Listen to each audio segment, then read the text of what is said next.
So people already right now are looking at home prices, guys, and we're going to start there today talking about whether or not we're going to see home prices decline in 2025. Do you have a quick take, like before we dig into the details? Like, do you think we're going to see properties decline, Memo?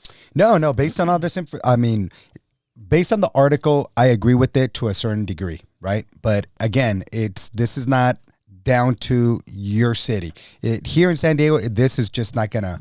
I don't agree with that. Right. It doesn't like match what is Correct. being said nationally to what we see happening locally. That's correct. Yeah. But in some other areas, like Texas, Arizona, we are starting to see some of this stuff. So I do get it. Yeah. You know, but then the article states here in New York and stuff that, that area hasn't declined. It's actually, it has to do with simple economics. And I know we discussed this day in, day out and stuff, and we've done this a couple of months ago, but it's all about simple economics, supply and demand.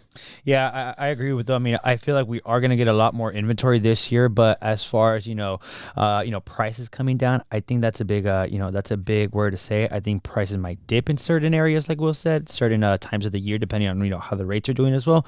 But I don't foresee them like tanking and, dropping 100% like, a lot of people expect them to or would like them to. Yeah. Yes, something Brian Memo and I talked about last week, and we had to put that chart on the screen was the percent of sales price list compared to list price, and it was 98.1%. So compared to list price, final sales price nationwide was 98.1%. So remember, 2 weeks ago we were talking about how Wall Street and investors are looking at housing, going, 20 to 30% overpriced. Yeah. But then you actually look at the data that came out of the CoreLogic part, or Alta, was it CoreLogic or Alta? Well, either one of those. And basically the number did not jive at all with what investors were saying they thought properties are valued. So keep that in mind as we're talking about this today. And the reason I say that is because the median home price reflects that stat. Yeah. So that whole 98.1% sales price compared to list price is kind of what the median sales price looks at.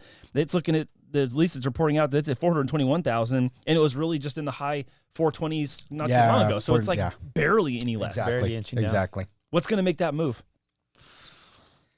What's going to make that move is just going to be, for me, the continued of interest rates being as high as they are. It's going to create a slowdown. It's going to create price reductions. They're not going to be major, but they're going to be price reductions. People, again, we go back to the normal seller, right? They're going to treat their home as, this is it. So my home, it should be this much. Right? Where again, we go back to the builder where they're saying it's a commodity. I need to sell that much. So they need to really conform to what's going on. But for a regular seller, I think they're going to see price reduction. And we're seeing that. We're seeing that frequently. Yeah, I'm in line with that. I feel like, if rates remain at a higher level, we could see, home prices kind of, take those price cuts. But if rates start to come down, I feel like the market's going to determine, depending on the on how many people want a house, that's going to determine the price. And I feel that if rates come down, then that's going to invite more people to be able to afford. And then that's what drives prices up when there's multiple people wanting that same house. But overall, if rates stay high, then, we could see some price reductions. Yeah. And I think they mentioned in the article is like 38.4% of homes on the market have undergone reductions, reflecting the current balance between supply and demand. And I didn't pick it for this show, but I had seen another article in reviewing what we should talk about today, and it was actually coming out of Las Vegas. It was very specific to Vegas, but they were citing how they're running out of room.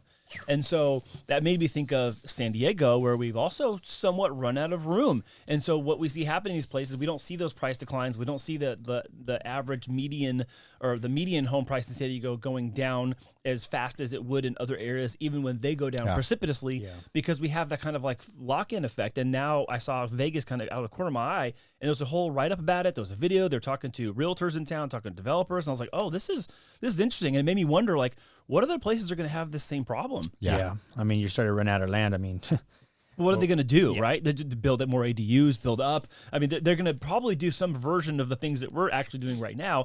But the reason I brought it up is because that does put price pressure on what's existing there. So if you're going to stay there and you want to move up, you're going to pay that price for it. Yeah. It's kind of like San Diego. I'm going to say San Diego 2.0, but Vegas has gone through an incredible boom in the last couple of years, but I'm saying there's still more in the tank because of running out of space. Yeah.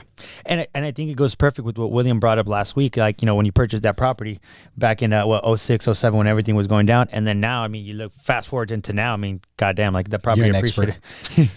You're an expert. No, but that just goes to show, I mean, you bought the house, you needed to buy it then. And then now it's like, not many people can get that same house at that same price.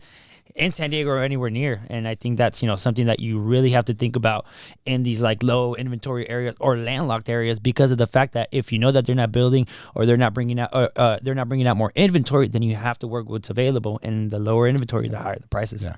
And I'm actually, we work with several investors. We're starting to see that they're having more of an appetite to want to go to Nevada, right? Because their laws may be a lot easier to build things or to just acquire. It's more affordable and the rent still makes sense.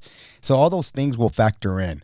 And we're just trying to see a lot more investors considering going there. First, it was like Texas, but now we're seeing a saturation there. We had 44% more homes available this year than last year. Yeah, and to Brian's point, I mean, kind of in both of these cases, or not cases, in both of these kind of like themes right now, the average the amount of homes that are having a price cut as part of their listing is still right in the range. Like the historical range is 30 to 35%. That was something I remember we quoted in quarter four, and I know I talked about that several times on the show. And so this coming in at the end of 2024 with 33% of active listings taking a price cut, that's like par for the course. So there's nothing like there's no sky is falling. It's not crazy. And again, I know that it's also going to be very specific to the region you live in, but look at the national average. That does, for me, indicate that there's some stability. Now, bad news for people waiting for a crash, you're going to be waiting. Yeah. Again, unless there's some black swan, unforeseen, crazy economic or finance event that would cause a complete disruption, you're just going to be waiting. But also for people that are having the affordability crunch, well, you're going to have to come up with another solution. Yeah. In order to get into that affordability, if we don't expect that we're projecting to see house prices decline. Yeah. Well, bringing that says of the affordability, it says here, I love the article how it goes, home prices changes over the past 5 years and hopefully over the next few years. Incomes are climbing faster than home prices. When that happens, affordability improves. Guys, I don't see incomes increasing that much. I mean, we see the medium income in San Diego was like $85,000. Yeah. And it's been there for I don't know how many years now.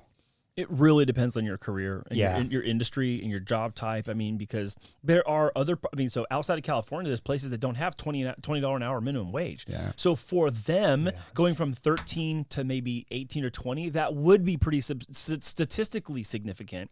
But for us, that's not as statistically significant, because going from 20 to 25, okay, yeah, that might work. But in California, that doesn't work enough. Yeah. You got to get to like $35 and $40 an hour before you start really thinking about, okay, I'm going to go get a place. Yeah. I hope your partner's in the same boat. Well, so I think in that example, in other parts where maybe you can still get in for $300 somewhere or $350 even, going from $13 an hour to $15 an hour to 18 to 20, that's going to make a substantial change. Yeah, they can.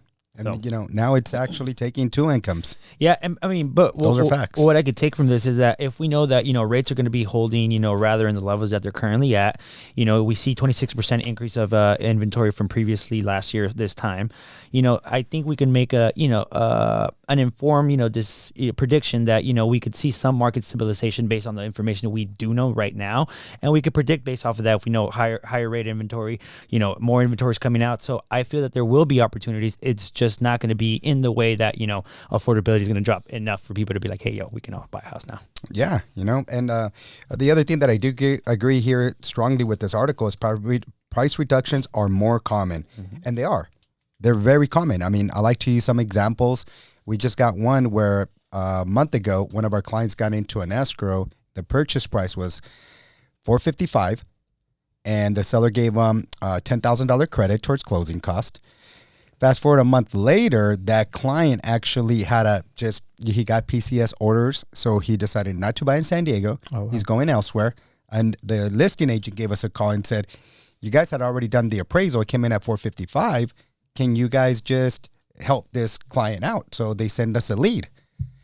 Happens to be a veteran too, which is pretty cool.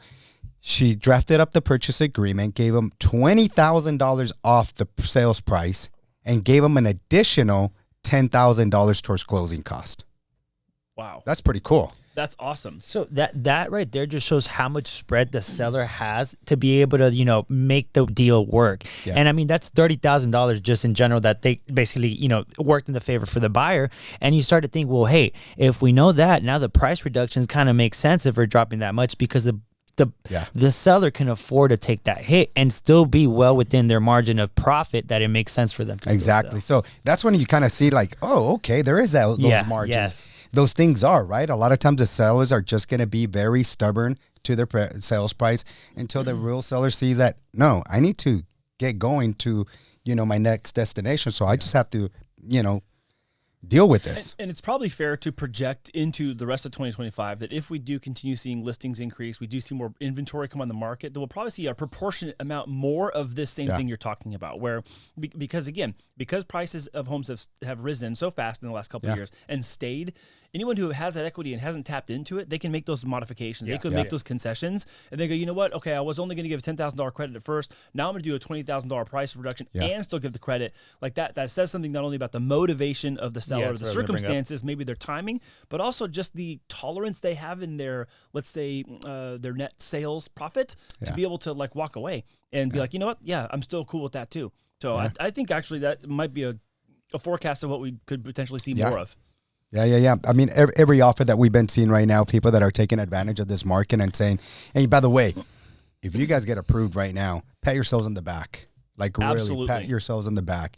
People who are getting approved to purchase a home, take your time, find the right property. But if you're getting approved, I am applauding you. I am patting you on the back, and you should too, because it's pretty awesome. And congratulations. Yeah, and you know what, Brett, that reminds me of something like, I have some buyers, and we talked about them buying at the end of the last year and into this year, and I spoke with them this last week, and they're like, hey, we feel a little discouraged because it's pretty tough out there. And I'm like, there is minimal inventory. It's not going to say, hey, like things are going to, get better right away. But what I did tell them is you got to look at it from this point of view. January, December, even into February, March, we're still in the slowest times of our market. So a lot of the inventory that you're looking forward to won't pick up until, around, springtime.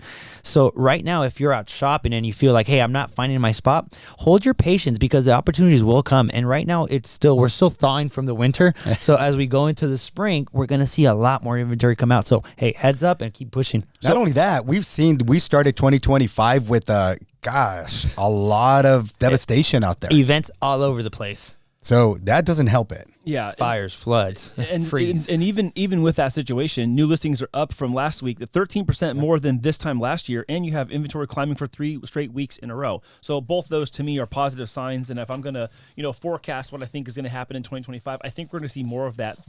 Partly economics is going to drive that. I know I always talk about situations a lot. Like there's always going to be a death, divorce, or whatever that's going to cause someone to sell or upsize, downsize because of health reasons. I always kind of find myself there, but I honestly think that for a number of other reasons, we're going to see a lot more inventory come this year. No, absolutely. Yeah, no, I agree. Yeah, 100%. I agree.